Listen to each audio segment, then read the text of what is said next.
کوئل میرا باغ مدینہ صلی علی میری یہ دیکھو قرآن کی آیتیں میں پڑھ رہا ہوں، یہ نہ کہنا یہ ضعیف ہے وہ ضعیف ہے۔ یا ایھا الذین آمنوا استجیبوا للہ وللرسول اذا دعاکم لما یحییکم، اے ایمان والو جب اللہ اور رسول تمہیں بلائیں تو فوراً حاضر ہو جاؤ، بارگاہ رسول میں حاضر ہو جاؤ، اس لیے کہ یہ رسول تمہیں زندگی دیتا ہے، لما یحییکم اس لیے کہ رسول تمہیں وہ دیتا ہے جو تمہارے لیے حیات بخش ہے۔ آؤ دیکھو حدیث کی روشنی میں اس آیت کا مطلب حضرت حنظلہ جن کو آپ غسیل الملائکہ کہتے ہیں، موصول الملائکہ کہتے ہیں، کیا بات تھی، رات کے وقت ان کے کان میں ایک آواز آتی ہے کہ اللہ کے رسول کا منادی پکار رہا ہے جہاد کے لیے، اور اس وقت یہ ایسے عالم میں تھے کہ غسل کرنا ضروری تھا، مگر سوچا اگر غسل کرنے میں لگ گیا تو تعمیل میں تاخیر ہو جائے گی، بغیر غسل کے شریک جہاد ہو گئے،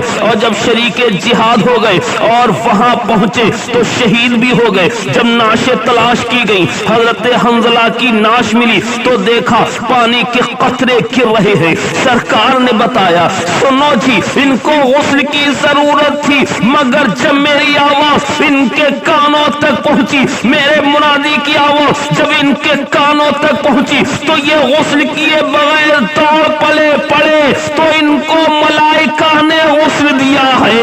اللہ اللہ، رسول کے حکم کا ادب کرنے والا، رسول کے امر پر قربان ہونے والا، دیکھو ملائکہ نہلا رہے ہیں۔ گھر میں اگر وہ نہاتے اپنے پانی سے نہاتے، اپنے ہاتھوں سے نہاتے، کچھ تاخیر بھی ہو جاتی، اور جب تاخیر ذرہ برابر نہ کی تو ملائکہ نے نہلایا۔ اور میں نہیں کہہ سکتا کہ کوثر سے نہلایا، سلسبیل سے نہلایا، میں نہیں کہہ سکتا کہ تسنیم سے نہلایا، کس چیز سے نہلایا، بہرحال ملائکہ نے نہلایا۔ دیکھا آپ نے، یہ ہے رسول کے حکم پر دوڑنے والوں کا انجام و نتیجہ۔ آؤ میں ایک اور بات پیش کر دوں، یہ دیکھو ابی ابن کعب نماز پڑھ رہے ہیں، جو صحابی رسول ہیں، نماز پڑھ رہے ہیں، سرکار نے آواز لگائی تو انہوں نے نماز جلدی ختم کی اور حاضر ہوئے۔ حضور نے پوچھا دیر کیوں کر دی؟ کتنا معقول جواب دیا کہ نماز پڑھ رہا تھا، مگر حضور نے فرمایا کیا تو نے قرآن نہیں پڑھا؟ استجیبوا للہ وللرسول اذا دعاکم، اللہ و رسول جب بلائیں تو دوڑ پڑھو، نماز کا بھی عذر نہ سنا جائے گا۔ اللہ و رسول نے جب بلایا تو تجھے نماز کی حالت میں دوڑ پڑنا چاہیے۔ اس لیے علماء کیا فرماتے ہیں، کتنی پیاری بات، اگر رسول بلائیں کسی نمازی کو تو فوراً اس کو چاہیے کہ حاضر ہو جائے۔ مثلا اگر 2 رکعت اس کو پڑھنا ہے، ایک پڑھ چکا ہے، جب بھی وہ وہاں سے چلے بیچ میں کسی سے بات نہ کرے اور رسول کے پاس جائے، جا کر ان سے گفتگو بھی کرے، اور رسول اس کو جو حکم دے کہ جاؤ بازار سے تم یہ کام کراؤ، مثلا وہ تو کام بھی کرائے، اور آنے کے بعد بارگاہ رسول میں حاضر ہو جائے، پھر وہاں سے جب سرکار واپس کر دے تو پلٹ آئے، اور اس کے بعد آنے کے بعد ایک پڑھ چکا ہے ایک اور پڑھ لے، ابھی تک گویا وہ نماز ہی میں تھا۔ حضرات محترم، ارے اس کی نماز کیسے ٹوٹ سکتی ہے؟ قبلہ سے رخ ضرور پھرا تھا، کعبے سے رخ ضرور پھرا تھا، مگر کعبے کے قبلے کی طرف پھرا تھا۔ بات اس نے ضرور کی تھی، مگر اس نے اس سے بات کی تھی جس پر نماز میں سلام پڑھنا واجب ہے، تو بھلا اب بتاؤ اس کی نماز کیسے ٹوٹ سکتی ہے؟ اور غور کرو، اگر 2 رکعت ہم پڑھتے تو 2 منٹ میں ہو جاتی، اور رسول نے اپنی طرف بلا لیا تو 2 منٹ والی نماز کتنی لمبی ہو گئی۔ غور کرتے جاؤ دوستو، اس اور مسئلے کی بات کو سمجھتے جاؤ۔ میں یہاں پر سوچنے لگا، اللہ و رسول بلائے، اللہ کا بلایا سنو گے؟ اللہ کی بولی سننے کی کوئی صلاحیت رکھتا ہے تو بلایا تو رسول نے تھا، مگر کہا گیا اللہ و رسول بلائے، تو اس آیت نے اس بات پر نص کر دیا کہ رسول کی پکار خدا کی پکار ہے، رسول کا بلانا خدا کا بلانا ہے۔ تو اب جس خدا کی تم نماز پڑھ رہے ہو اسی خدا کا رسول ہی تو بلا رہا ہے۔ ادب گاہی زیر آسماں از عرش نازک تر، نفس گم کردہ می آیت جنید و بایزید جان استجیبوا للہ وللرسول اذا دعاکم لما یحییکم، اس لیے کہ یہ رسول تمہیں زندگی دیتا ہے، مردوں کو بھی زندہ کرتا ہے اور زندوں کو بھی زندہ کرتا ہے۔ کتنے ہیں جو اپنے آپ کو زندہ کہتے ہیں مگر ہیں بالکل مردہ، چلتے پھرتے مردہ۔ کیا آپ نے نہیں دیکھا انہیں؟ خدا کرے نہ دیکھیں مگر ہیں۔ میں قرآن سے ثابت کروں گا، اصول مجھے قرآن ہی سے ملے گا۔ قرآن کے اندر ہے صم بکم عمی فہم لا یرجعون، یہ بہرے ہیں، یہ اندھے ہیں، یہ گونگے ہیں۔ ارے بھائی کہاں ابو جہل بہرا تھا، اندھا تھا، گونگا تھا؟ نہیں، کان رکھے بہرا، زبان رکھے گونگا، آنکھ رکھ کے اندھا۔ معلوم ہوا دیکھنے والی آنکھ بھی اندھی ہوتی ہے، معلوم ہوا سننے والا کان بھی بہرا ہوتا ہے، بولنے والی زبان بھی گونگی ہوتی ہے۔ قرآن کا فیصلہ ہے، مطلب یہ ہے کہ دیکھو، یہ آنکھ رکھتے ہیں، حق نہیں دیکھتے، اندھے ہیں، یہ کان رکھتے ہیں، حق نہیں سنتے، بہرے ہیں، یہ زبان رکھتے ہیں، حق نہیں بولتے، گونگے ہیں۔ تو مجھے کہنے دو، یہ چار رکھتے ہیں مگر رسول پر قربان نہیں کرتے، مردہ ہیں۔ قرآن میں صاف لفظوں میں انہیں مردہ فرمایا گیا ہے۔ ارشاد ہوتا ہے انک لا تسمع الموتى، تم مردوں یعنی کافروں کو منوا نہیں سکتے، یعنی یہی ہے، تم مردوں اور کافروں کو منوا نہیں سکتے، یہی ہے چلتے پھرتے مردہ، کان رکھ کے بہرے، آنکھ رکھ کے اندھے، زبان رکھ کے گونگے اور جان رکھ کر مردہ۔ حضرات محترم، واقعی جب مردہ ہیں تو مردوں والی خاصیت بھی پیدا ہو گئی۔ دیکھو زندے ایک دوسرے کو تحفے پیش کرتے ہیں۔ ہم نے آپ کو کوئی تحفہ پیش کیا، ہم نے آپ کو کوئی تحفہ پیش کیا، آپ نے ہم کو کوئی تحفہ دیا، یہ زندوں کا طریقہ ہے۔ تو الحمدللہ سب زندہ اور ہم سب زندہ، ہمارے سب جانے والے بھی زندہ۔ یہاں سے احصال ثواب کا تحفہ پہنچتا ہے، ادھر سے جناب والا ان کے فیوز و برکات آتے ہیں، تو یہ زندہ زندوں کو دے رہے ہیں مگر مردہ نہ لینا جانتا ہے نہ دینا جانتا ہے۔ اب تم راز کی بات سمجھ لو، کہتے ہیں مت بھیجو مت بھیجو، سوچتے ہیں کہ ہم اپنے والے کو تو بھیج ہی نہیں پاتے تو یہ لوگ بھی اپنے والے کو نہ بھیجیں، تو کہنا کہ تم دیکھو تم تو نہیں بھیجتے، ٹھیک ہی کرتے ہو، ادھر والے بھی مردہ اور تم بھی مردہ، مردہ مردے کو نہیں دیتا، ہم زندہ ہیں، زندہ زندے کو دیتا ہے۔ لما یحییکم، یہ رسول تمہیں زندگی دیتا ہے۔ بل پڑ جاتے ہیں جب ہم کہتے ہیں رسول زندگی دیتا ہے، کیا تم اس پیارے واقعے کو فراموش کر دو گے؟ حضرت موسیٰ علیہ السلام کا لشکر آگے آگے جا رہا ہے، فرعون پیچھے پیچھے تعاقب کر رہا ہے، حضرت جبریل امین گھوڑے کے اوپر جا رہے ہیں، جہاں پر حضرت جبریل کے گھوڑے کی ٹاپ پڑ رہی ہے وہاں سبزیاں اگ رہی ہیں۔ یہ دیکھو، یہ سامری ہے جس نے اس جگہ کی خاک کو اٹھا لیا جہاں حضرت جبریل کے گھوڑے کی ٹاپ پڑ رہی ہے، پھر اس نے ایک سونے کا بچڑا بنایا اور پھر اس خاک کو اس کے منہ میں ڈالا تو بچڑے کے اندر زندگی پیدا ہو گئی۔ اب یہ بتاؤ یہ زندگی کہاں سے آئی؟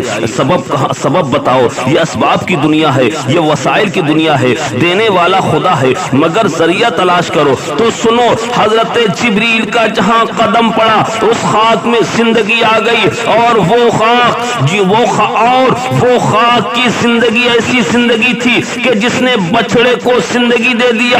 گھوڑے کے ٹاپ کے اندر کہاں سے زندگی آئی؟ یہ حضرت جبریل امین علیہ السلام اس پر بیٹھے تو گھوڑے کے ٹاپ کے اندر زندگی آ گئی، اور پھر اس زندگی نے ذرے کو زندہ کیا اور ذروں نے سامری کے بچڑے کو زندہ کر دیا۔ تو سنو، حضرت جبریل کے گھوڑے کی ٹاپ کے اندر زندگی بخشنے کی طاقت خدا نے دی۔ ارے یہ جبریل تو وہی ہے جنہوں نے رسول کے قدموں پر پیشانی ٹیک دی تھی، اور مجھے کہنے دو حضرت جبریل نے زندگی رسول سے لی اور اب زندگی دے رہے ہیں۔ اے ہزارہ جبرائیل اندر بشر، بحر حق سوئے غریباں یک نظر، ادب گاہی زیر آسماں از عرش نازکتر، نفس گم کردہ می آیت جنید و با یزیدی جان۔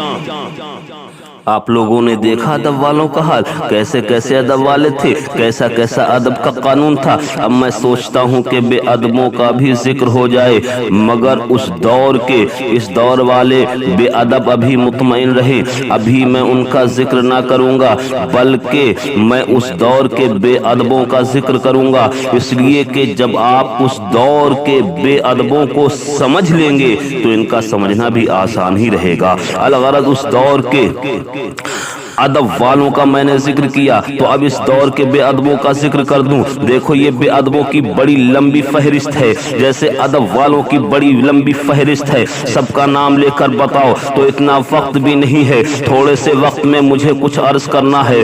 تو بے ادبوں میں ایک بڑا بے ادب تھا، ایک بہت بڑا گستاخ تھا، ایک بہت بڑا بے ادب تھا، جس کا نام تھا ولید ابن مغیرہ۔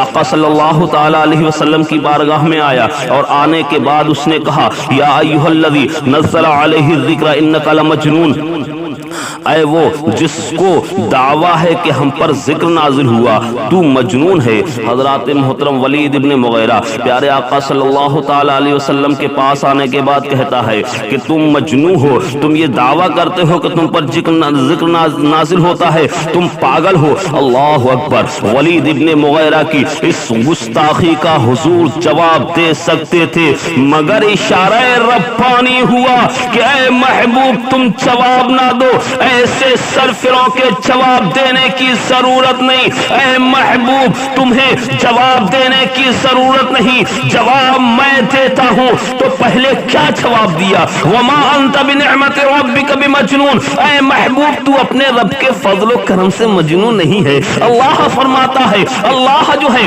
ولید ابن مغیرہ کا جواب دے رہا ہے، وما انت بنعمت ربک بمجنون، اے محبوب تو اپنے رب کے فضل و کرم سے مجنون نہیں ہے۔ وَإِنَّ لَكَ لَأَجْرًا غَيْرَ مَمْنُونٍ، اور آپ کے لیے تو بے پایا اجر ہے۔ وَإِنَّكَ لَعَلَىٰ خُلُقٍ عَظِيمٍ، اور آپ تو خلق عظیم پر ہیں۔ پہلے رسول کے اوصاف کو رسول کو سنایا، اس کے بعد پھر جس نے مجنون کہا اس کے 10 عیب قرآن نے شمار کرائے۔ لا تطع كل حلاف مہین حماز مشاء بنمیم مناع للخیر معتد نسیم عتل بعد ذلك سنیم۔ اے محبوب ایسوں کی بات پر کان مت دھرو، ایسے کی بات نہ سنو جو پرے درجے کا جھوٹا ہے، تانا باز ہے، چغل خور ہے۔ قرآن کی روشنی میں سنو، یہ نہ کہنا منبر سے گالی دے رہے ہیں، قرآن کا ترجمہ پیش کر رہا ہوں۔ قرآن کہتا ہے چغل خور ہے، بھلائی سے روکنے والا ہے، حد سے بڑھنے والا ہے، بڑا ہی گنہگار ہے، بڑا سخت دل ہے۔ اور اے محبوب اس پر ترا یہ ہے کہ یہ حرام زادہ ہے، قرآن کا لفظ ہے جو سن رہے ہو۔ زنیم کا لغت میں جا کر ترجمہ دیکھو، زنیم اسے کہتے ہیں کہ جس کے باپ کا پتہ ہی نہ ہو۔ 10 عیب قرآن نے ولید ابن مغیرہ کے شمار کرا دیے۔ حضرات محترم غور فرمائیے، آج یہاں پر ایک پیاری بات سناؤں۔ آج علماء اہل سنت کے اوپر اعتراض کیا جاتا ہے کہ یہ گالی دیتے ہیں۔ کیا گالی دیتے ہیں؟ کسی کافر کو کافر کہہ دیا تو گالی ہے، کسی مشرک کو مشرک کہہ دیا تو گالی ہے، کسی منافق کو منافق کہہ دیا تو گالی ہے، کسی رجیم کو رجیم کہہ دیا تو گالی ہے، کسی خناس کو خناس کہہ دیا تو گالی ہے۔ میں کہتا ہوں اگر یہ سب گالی ہیں، تم کہتے ہو اگر یہ سب گالی ہیں تو یہ سب قرآن میں ہے۔ پہلے قرآن کی صفائی کرو، جو اخلاق والی کتاب ہے، جو آسمانی کتاب ہے، جو صحیفہ مبارکہ ہے، یہ سب الفاظ اسی قرآن میں ہے۔ اگر تم اسی قرآن کو مانتے ہو جس میں یہ سب الفاظ ہیں تو تمہیں ان الفاظ کو گالی کہتے ہوئے شرم آنی چاہیے۔ کیا خدا نے گالی دی ہے؟ حدیث میں اگر منافقوں کو کلاب النار جہنم کا کتا کہا تو کیا رسول نے گالی بکی ہے؟ پھر اس کے بعد کہتے ہیں کافر کو کافر مت کہو۔ مزہ تو یہ ہے کہ کافر کو کافر مت کہو، کہنے والے خود کافر کہتے ہیں۔ اور کہتے ہیں کافر کو کافر مت کہو. کس کو کافر نہ کہیں؟ کافر کو. جناب والا نے تو کہہ دیا کافر کو کافر. ان سے کہو کہ پھر مسلمان کو مسلمان بھی نہ کہو. پوچھا گیا کہ کافر کو کافر کیوں نہ کہیں؟ جواب دیا کہ تجھے کیا خبر کہ مرنے سے پہلے ایمان لے آئے. تو ان سے کہو کہ مسلمان کو مسلمان بھی نہ کہنا، اس لیے کہ تجھے کیا خبر کہ مرنے سے پہلے کافر ہو جائے. یہ کتنا بڑا افطرا ہے شریعت پر. کیا رسول کا یہی پیغام تھا کافر کو کافر نہ کہو؟ اگر یہی پیغام تھا تو رسول نے خود کیوں کہا قل یا ایھا الکافرون، اے کافروں؟ یہ کس کو کہا؟ کافر ہی کو تو کہا. انما المشرکون نجس، مشرک نجس ہے. یہ کس کو کہا؟ مشرکین ہی کو تو کہا گیا. خناس کہا، کس کو کہا؟ رجیم کہا، کس کو کہا؟ شیطان کہا، کس کو کہا؟ خبیث و خبیثات کے الفاظ قرآن میں کیوں آئے؟ اور میں نے جو آیت سنائی ہے اس میں حرام سادہ تک یعنی حرامی تک کہا گیا ہے، کہہ دیا ہے. اس میں سنیم کا لفظ بھی آ گیا ہے. معلوم ہو گیا تم ابھی سمجھے ہی نہ کہ گالی کس کو کہتے ہیں. کافر کو کافر کہنا گالی نہیں، چور کو چور کہنا گالی نہیں، شرابی کو شرابی کہنا گالی نہیں، بدکار کو بدکار کہنا گالی نہیں. جو صفت جس کی ہو اس صفت سے اس کو یاد کرنا گالی نہیں. کسی مسلمان کو کافر کہو گے تو گالی ہے، کسی نیک کو برا کہو گے تو گالی ہے. جو مصداق ہو اس مصداق والے کو وہی کہو تو گالی نہیں. مجھ سے تم یہ ضرور پوچھ سکتے ہو کہ جس کو مردود کہا ہے کیا واقعی وہ مردود ہے کہ نہیں؟ جس کو خبیث کہا ہے وہ واقعی خبیث ہے کہ نہیں؟ یہ سوال تو معقول ہے، مگر یہ کہنا تو غلط ہے کہ میں نے گالی دی ہے. جب میں ثابت کر دوں کہ واقعی وہ ایسا ہی ہے تو یہ چیز گالی نہیں بنتی. جب تم گالی نہ سمجھے تو قرآن کیا سمجھو گے؟ جواب دو کہ قرآن میں جو کچھ ولید ابن مغیرہ کو کہا گیا ہے یہ گالی ہے کہ نہیں؟ اگر اس کو گالی کہو گے تو قرآن کو کیا کہو گے؟ الغرض یہ گالی نہیں ہے، اس لیے کہ جس کو ایسا کہا گیا تھا وہ واقعی ایسا ہی تھا. یاد رکھنا اس بات کو. یہ بات بہت زیادہ کہی جاتی ہے، گالی دیتے ہیں گالی دیتے ہیں. اچھا میں اب ایک بات اور بتاؤں. ولید ابن مغیرہ اپنی ماں کے پاس گیا اور اس سے کہا اے ماں آج محمد عربی صلی اللہ علیہ وسلم نے میرے 10 عیب شمار کیے ہیں. 9 کو تو میں جانتا ہوں مجھ میں ہیں، مگر جو 10واں بیان کیا ہے، جو 10واں بتایا ہے یہ تو ہی بتا سکتی ہے. میرے باپ کا نام کیا ہے؟ ماں نے جب ولید ابن مغیرہ کے تیور کو بدلے ہوئے دیکھا، ہاتھوں میں ننگی تلوار کو دیکھا، آنکھوں میں خون اترا ہوا دیکھا، ماں خاموش ہے. ماں بتا کہ میرے باپ کا نام کیا ہے. ماں خاموش. بتانا پڑے گا. اور سن لو محمد صلی اللہ علیہ وسلم جھوٹ نہیں بول سکتے. حضرات دیکھا آپ نے ولید ابن مغیرہ جو حضور صلی اللہ علیہ وسلم کے سامنے آپ کو مجنون کہتا ہے اور دل میں یہ خیال بھی رکھے ہوئے ہے کہ محمد صلی اللہ علیہ وسلم جھوٹ نہیں بول سکتے.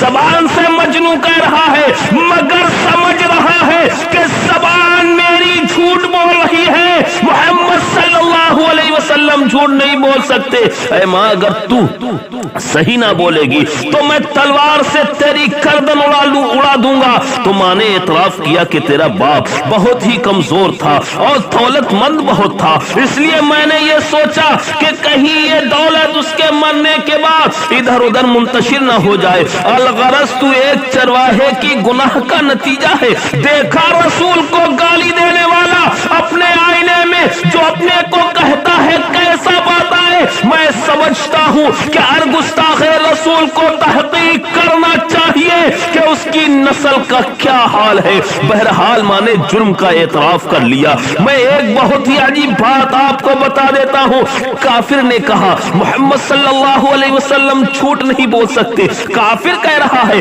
کہ محمد صلی اللہ علیہ وسلم جھوٹ نہیں بول سکتے، مانا نہیں، مگر ابھی کہہ رہا ہے محمد صلی اللہ علیہ وسلم جھوٹ نہیں بول سکتے۔ تمہیں حیرت ہوگی، کچھ ایسے لوگ آج کل ملتے ہیں جو کہتے ہیں کہ خدا بھی جھوٹ بول سکتا ہے، معاذ اللہ۔ حضرات محترم ولید ابن مغیرہ کہہ رہا ہے محمد صلی اللہ علیہ وسلم جھوٹ نہیں بول سکتے۔ یہ کیسے کلمہ پڑھنے والے ہیں، کہتے ہیں کہ خدا بھی جھوٹ بول سکتا ہے۔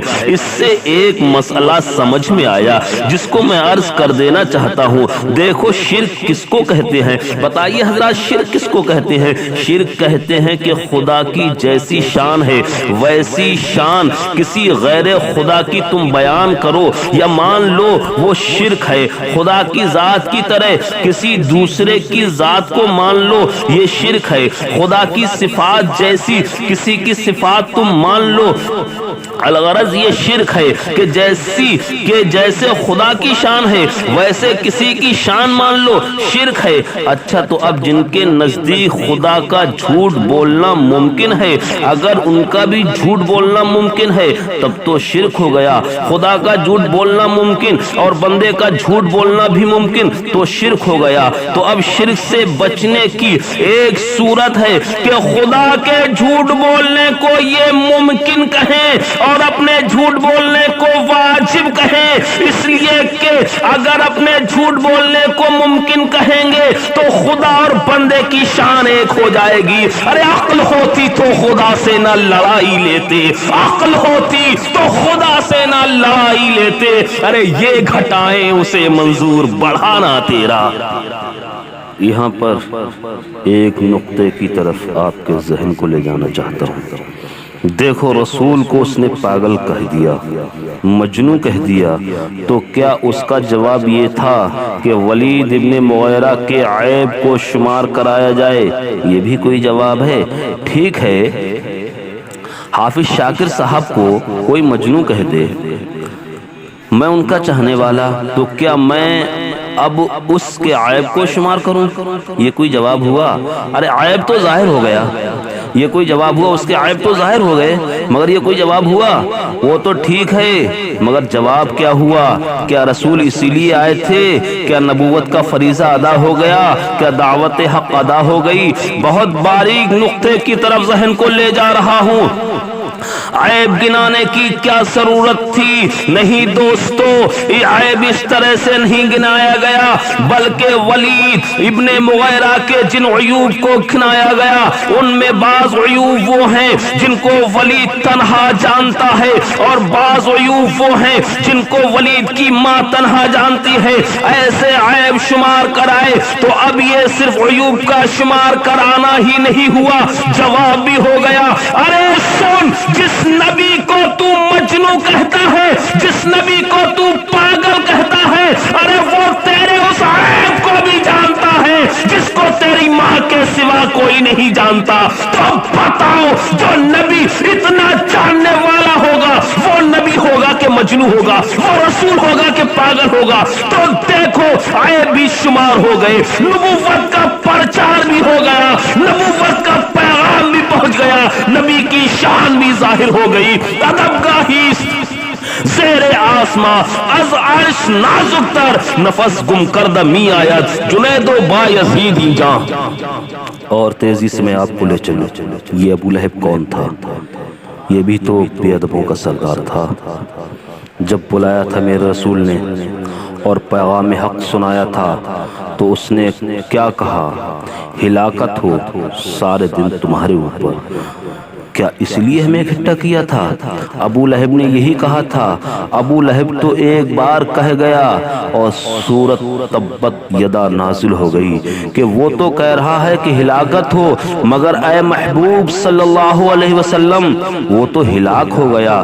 تبت یدا ابی لہب و تب، وہ بھی ہلاک ہو گیا اور اس کی جورو ام جمیل بھی ہلاک ہو گئی، دونوں کی ہلاکت کا پیغام ابو لہب نے تو ایک بار کہا، مگر آج 14 صدی سے ہر نمازی اس پر ہلاکت بھیج رہا ہے اور قیامت تک اس پر ہلاکت برستی رہے گی۔ رسول کو ایک بار کہا تھا اس نے، اس کو تو دنیا نہیں جانتی مگر اس پر آج دنیا آج تک لعنتیں بھیج رہی ہے۔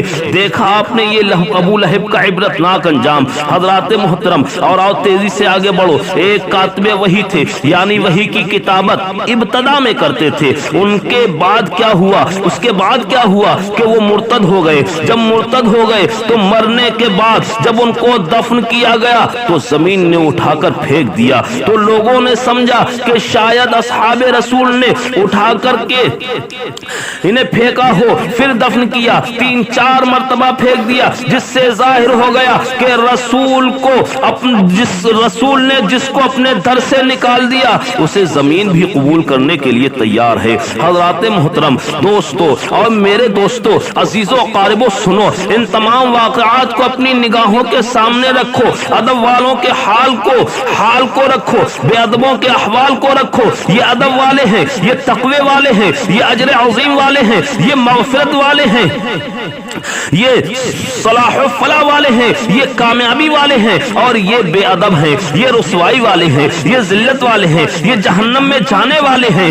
ان کے بھی نتائج کو دیکھو اور ان کے نتائج کو بھی دیکھو ولید ابن مغیرہ جیسے بے ادب کی یہی سزا مل گئی۔ قرآن کے اندر ہے سنسمہ علی الخرطوم، یعنی اس کی سور جیسی تھوتنی پر ہم داغ دیں گے۔ ذرا قرآن کا انداز دیکھو، سور جیسی تھوتنی پر یعنی چہرہ بگاڑ دیا جاتا ہے بے ادبوں کا۔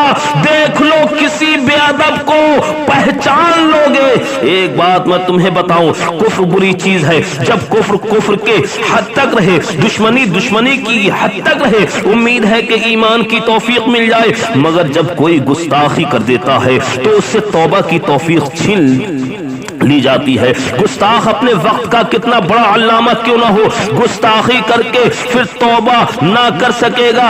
ارے میاں کتنے بڑے علامہ بنو مگر جنت کو بے دیکھے مانا، جہنم کو بے دیکھے مانا، عذاب قبر کو بے دیکھے مانا، ملائکہ کو بے دیکھے مانا، تو جب بے دیکھے ماننے والوں کو جب دیکھ کے ماننے والے کو نکال دیا گیا تو بے دیکھے ماننے والوں کو نکالنے میں کیا دیری؟ معلوم یہ ہوا کہ گستاخ کو توبہ کی توفیق نہ ہوگی۔ اس لیے دیکھو ابلیس گستاخ تھا اور وہ خدا کے عذاب کی سختی کو جانتا تھا، مغفرت نہیں مانگتا، مہلت مانگتا ہے، توبہ نہیں کرتا۔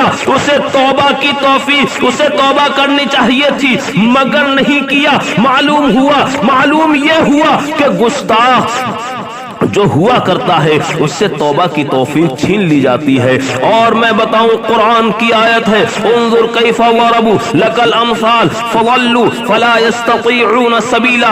اے محبوب، یہ تمہاری کیسی کیسی مثالیں لاتے ہیں، کبھی شاعر کہتے ہیں، کبھی ساحر کہتے ہیں، کبھی سحر زدہ کہتے ہیں، کبھی مجنوں کہتے ہیں، کیسی کیسی مثالیں لاتے ہیں مگر یہ گمراہ ہو گئے ہیں۔ فلا یستطیعون سبیلا، اب یہ راستے پر پلٹ کے آنے والے نہیں، ان سے استطاعت چھین لی گئی۔ بغل میں بخاری ضرور رہے گی، سر پر قرآن بھی رہے گا، مگر اگر گستاخی کی ہے تو توبہ نہیں کر سکیں گے، توبہ کی توفیق چھین لی جائے گی۔ دیکھو فاروق اعظم دشمن ضرور تھے، گستاخ نہ تھے۔ خالد ابن ولید دشمن ضرور تھے، گستاخ نہ تھے۔ حضرت ابو سفیان دشمن ضرور تھے، گستاخ نہ تھے، مگر ابو جہل گستاخ تھا، عتبہ و شیبہ گستاخ تھے، ابو لہب گستاخ تھا، عقبہ بن ابی معیط گستاخ تھا، ولید ابن مغیرہ گستاخ تھا۔ دیکھو حضرت اکرمہ جو ابو جہل کے بیٹے تھے، دشمن تھے، گستاخ نہ تھے۔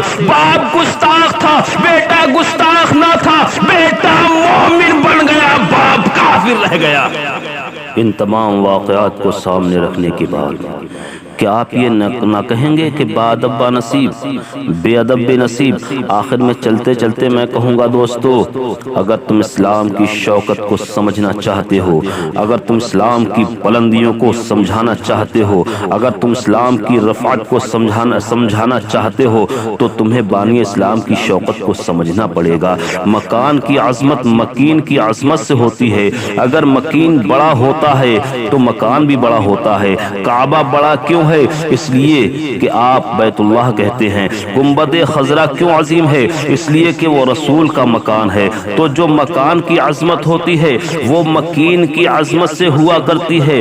تو سنو جی، بتاؤ اس وقت تمہارا کیا حال ہے جب چند قوموں کے افراد، حضرات غور کرو، جب چند قوموں کے افراد تمہارے سامنے ہوں، یہ یہودی ہے، یہ عیسائی ہے، یہ اہل ہنود ہے، کھڑے ہوئے ہیں، اور ایک ہندو کہہ رہا ہے سنو جی ہمارے رہنما کا حال تم پوچھنا چاہتے ہو، ہم جس کو رام کہتے ہیں، ہم جس کو لکشمن کہتے ہیں، آؤ اس کی توانائیوں کو دیکھو، آؤ اس کی طاقت کو دیکھو، آؤ اس کی قوت کو دیکھو، اس نے ایک بہت بھاری کمان کے 2 ٹکڑے کر دیے۔ عیسائی بولے گا سنو جی ہم جس نبی کو مانتے ہیں وہ ایسا نبی تھا جس نے مردوں کو زندہ کر دیا۔